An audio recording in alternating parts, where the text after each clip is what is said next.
अब मगरी जब पैर पकड़ी तो हनुमान जी को पता चला, तो अपने एक झटके से बेग से उसका पैर निकाले, निकल गया, और दूसरे पैर से उसका मारे तो वो पलट गई तो उसका दोनों जबड़ा पकड़ के खींच दिए, उसके प्राण पखेरु उड़ गए। तो कमंडल लेने के बजाय उसके पेट में कस के घूंसा मारे हनुमान जी, इतना तेज घूंसा मारे कि गिर गया, और गिर गया तो अपनी पूंछ से लपेट के जो है घुमाना शुरू किए, घुमा के पटक दिए। वो देखिए ऊपर से बड़ा बेग से कोई जा रहा है, समझे कि कोई राक्षस है और बहुत बड़ा वो लिए है। वो अपना तीर से मारे तो हनुमान जी को तीर लगा, वो नीचे आके गिरे।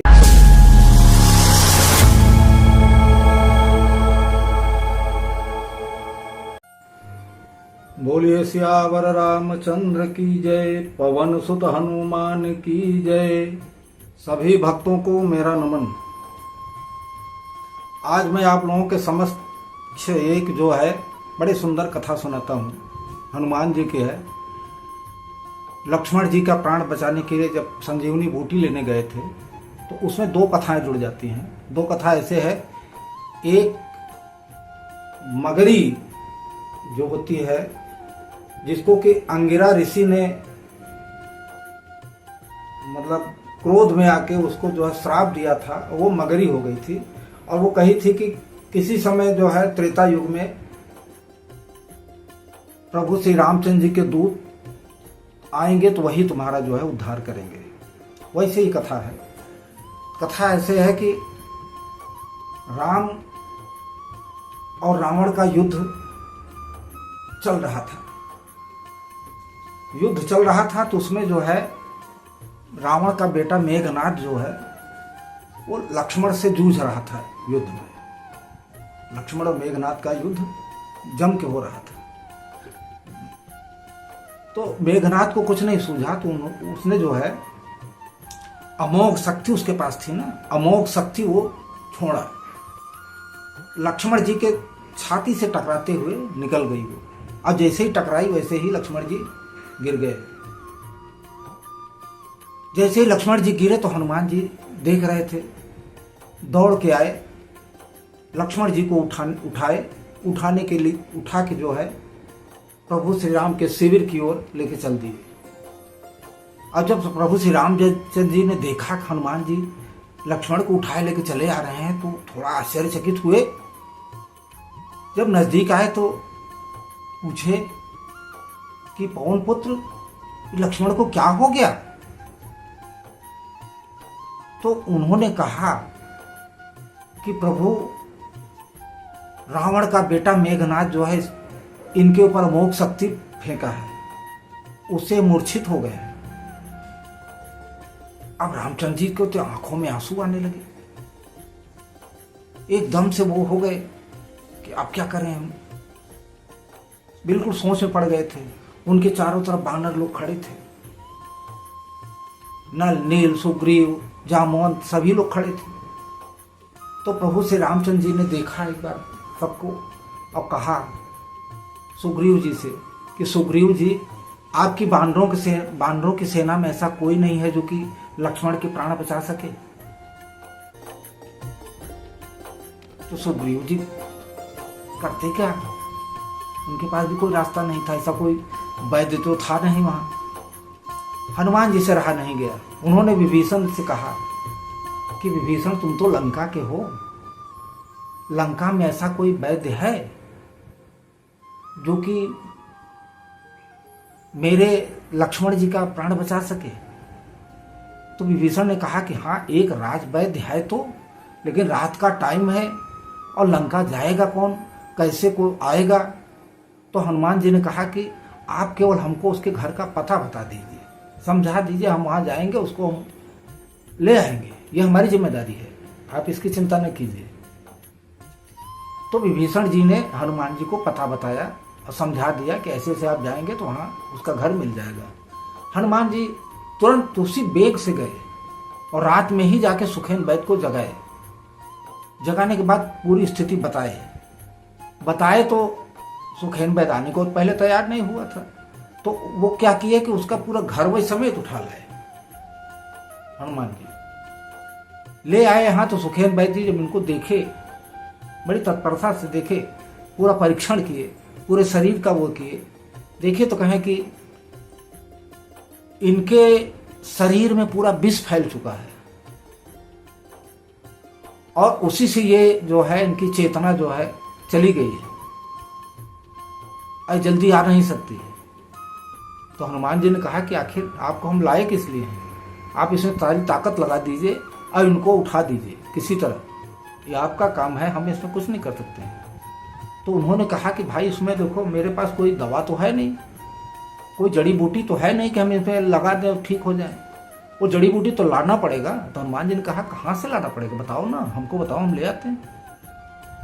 तो उन्होंने कहा कि नहीं आ सकता, सूर्योदय के पहले पहले अगर आ जाती है तब तो मान के चलिए कि ठीक रहेगा, नहीं तो पूरे शरीर में विष फैल चुका है, इनका बचना मुश्किल है। तो हनुमान जी ने कहा कि कहाँ है वो बताओ। तो वो बताया कि यहाँ से बहुत दूर कैलाश पर्वत और मानसरोवर झील के बीच में द्रोणाचल पर्वत है। उस पर्वत पे जो है 5 जड़ी बूटियां हैं, जिसमें एक संजीवनी बूटी भी है। उसका मिश्रण करके इनको पिलाएंगे तो ये सही ठीक हो जाएंगे। लेकिन इसको लाने के लिए आप ये मान के चलिए कि सूर्योदय के पहले पहले आपको यहाँ पहुँचना पड़ेगा लेके, तभी हम बना पाएंगे, तभी ये उठ पाएंगे। अब प्रभु श्री रामचंद्र जी और चिंता में पड़ गए कि अब कैसे होगा। सारे वानर चिंतित हो गए कि ये ऐसे होगा कहाँ से, इतनी दूर कैसे कोई जला आ पाएगा सूर्योदय से पहले। लेकिन हनुमान जी चूकने वाले कहाँ हैं। उन्होंने कहा प्रभु आप चिंता न कीजिए, इसके लिए मैं बैठा हूँ, आपका सेवक है, मैं लाता हूँ, मैं सूर्योदय के पहले पहले लाऊंगा, आपकी कृपा मेरे ऊपर बनी रहे, बस मैं लेके आऊंगा। इतना कह के हनुमान जी ने वो छलांग लगाई, छलांग लगा के निकले। इधर रावण को भी पता चला कि लक्ष्मण को संजीवनी बूटी लाने के लिए जो है वो वहां गए हैं द्रोणाचल पर्वत।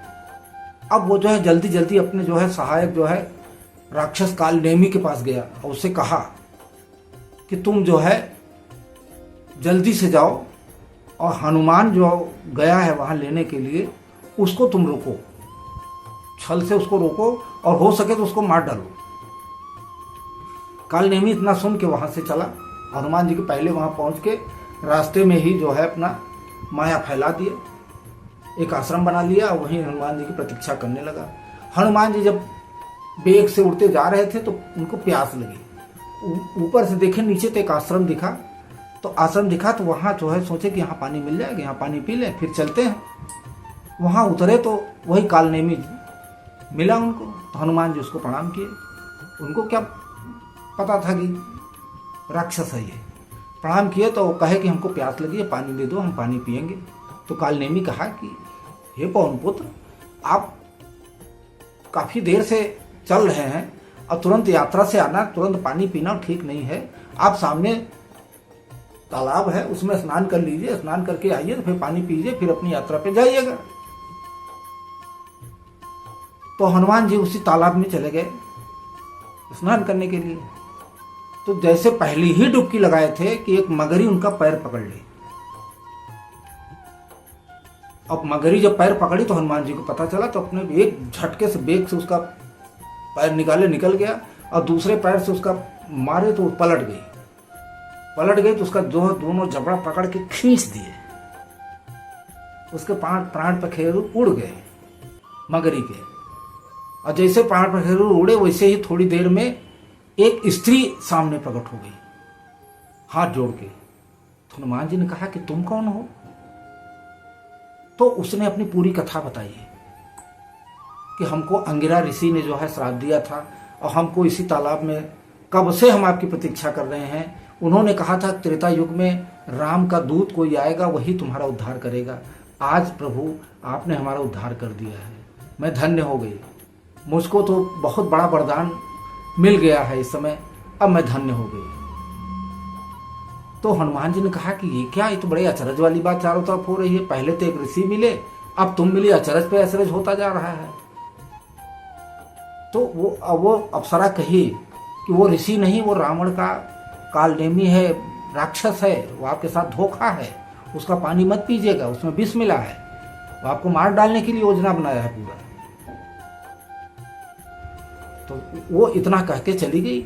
हनुमान जी गए उसके पास, जब ऋषि के पास गए तो वो कहा कि पवन पुत्र स्नान कर लिए हो, अपना कमंडल दिया कि लो इसमें से जल पी लो और जल पी के आप अपने यात्रा पे जाओ।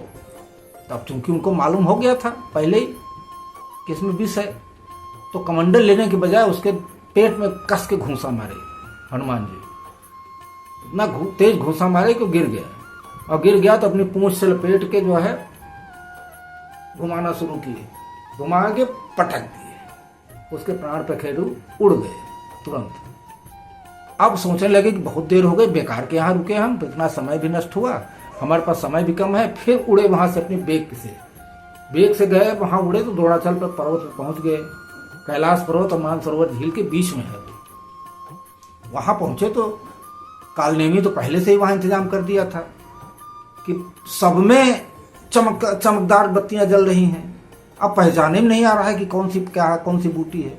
अब हनुमान जी क्या करें, तो कहे कि हम यहाँ छांटने में बहुत समय भी लगेगा, देर भी लगेगी, और समय कम है। ऐसा करते हैं पहाड़े पूरा उखाड़ लेते हैं, ले चलते हैं वहाँ, वैद्य जी अपना छांट लेंगे, निकाल लेंगे जो लेना होगा। ऐसा सोच के उन्होंने पूरा पहाड़ उखाड़ा और दाहिने हाथ पे रख के पहाड़ लेके पवन की बेग के हिसाब से उड़े। तो जब वहां से चले तो रास्ते में भगवान राम की अवधपुरी पड़ती थी। वहां भारत जी तो पहले से ही रात दिन जगी रहे थे। वो देखे ऊपर से बड़ा बेग से कोई जा रहा है, समझे कि कोई राक्षस है और बहुत बड़ा वो लिए है। वो अपना तीर से मारे तो हनुमान जी को तीर लगा, वो नीचे आके गिरे। और जब जैसे ही नीचे गिरे वैसे राम हा राम करने लगे। भारत जी दौड़ के गए, कहने लगे कि आप राम राम कह रहे हैं, आप राम जी को जानते हैं क्या? तो हनुमान जी कहा कि हाँ, वो हमारे स्वामी हैं, मैं हनुमान हूं। तब उन्होंने कहा कि भैया, मेरे भैया कैसे हैं, भाभी कैसे हैं, मेरा भाई कैसा है? तो हनुमान जी ने कहा कि कुशल से तो नहीं है, राम रावण युद्ध चल रहा है, उसमें लक्ष्मण जी को अमोघ शक्ति लगी है, उन्हीं के लिए मैं ये बूटी ले जा रहा था। सूर्योदय के पहले हमको पहुंचना है वहाँ, अगर पहुंच जाएंगे तो ये बूटी उनको वैद्य जी पिला देंगे तो ठीक हो जाएंगे, और नहीं तो सब कुशलता बिल्कुल नहीं है। तो भरत जी को बड़ा दुख हुआ, अंदर से बहुत दुख हुआ। वो कहने लगे कि हनुमान जी एक काम कीजिए, आप घायल भी हो चुके हैं, आप मेरे तीर पे बैठिए, मैं अभी एक तीर यहाँ चलाता हूँ, आपको सूर्योदय के पहले पहले भगवान राम के पास पहुँचा देंगे। तो हनुमान जी तो बल के स्वामी हैं, और जिनका हाथ प्रभु जी के, श्री राम जी के ऊपर जिनका हाथ हो, वो कैसे हार सकते हैं? तो कहे नहीं, आप जो है कृपा कीजिए, मैं चला जाऊंगा, प्रभु का हमारे ऊपर आशीर्वाद है, और प्रभु के आशीर्वाद से हमको किसी तरह की कोई कमी नहीं है, मैं चला जाऊंगा। ऐसा कहते हुए तुरंत वो उठे और पवन की बेग की तरह चले, और सूर्योदय के पहले पहले वहां पहुंच गए। जैसे पहुंचे तो सब बानर जितने थे सब खुश हो गए देख के कि वाह, क्या कहने हैं। तो हनुमान जी समय से लेके आ गए। वैद्य जी अपना तुरंत जो है अपना बूटी छांटे निकाले उकाले, बनाए बनाए, हनुमान जी को लक्ष्मण जी को पिलाए। लक्ष्मण जी को पिलाए तो थोड़ी देर में लक्ष्मण जी उठ के बैठ गए, राम राम कहते हुए उठ के बैठ गए। सब पूरे वानर में जितनी सेना थी, प्रभु श्री राम सब खुश हो गए। इस तरह प्रभु श्री राम का आशीर्वाद जिसके ऊपर रहता है, वो कैसे कुछ हो सकता है? उसको कुछ नहीं हो सकता। इस तरह इससे ये अर्थ निकलता है कि प्रभु की शरण में अगर आप रहेंगे, प्रभु की अगर पूजा पाठ करेंगे, प्रभु के को हृदय में रखेंगे, तो आपको किसी तरह की कहीं कोई कमी नहीं होगी। आपको कोई मार नहीं सकता है, आपका कोई कहीं बिगाड़ नहीं सकता है। आप स्वयं अपने हाथ से बना सकते हैं, अपने ही हाथ से बिगाड़ सकते हैं। तो प्रभु की पूजा पाठ, उनकी शरण में रहना, उनको हृदय से लगा के रखना, ये एक भक्त का ही काम है। और हमारे सनातन धर्म में रह के अगर हम लोग इस तरह नहीं करते हैं तो हम लोग बहुत बड़े पापी कहलाएंगे। तो पाप से बचने के लिए, अपने आप को पुण्य कमाने के लिए आप प्रभु की पूजा पाठ कीजिए, प्रभु को अपने हृदय में रखिए, गलत काम बिल्कुल न कीजिए, सब काम अच्छा ऐसा कीजिए कि आपके जीवन में शुभ कार्य हो। इससे हमको यही सीख मिलती है, यही हमको इसका अर्थ समझ में आता है। इस तरह आप लोगों को मैं अगले भाग में फिर कोई नई कहानी लेके मिलूंगा। तब तक के लिए जय श्री राम, राधे राधे। बोलिए सियावर रामचंद्र की जय, पवन सुत हनुमान की जय।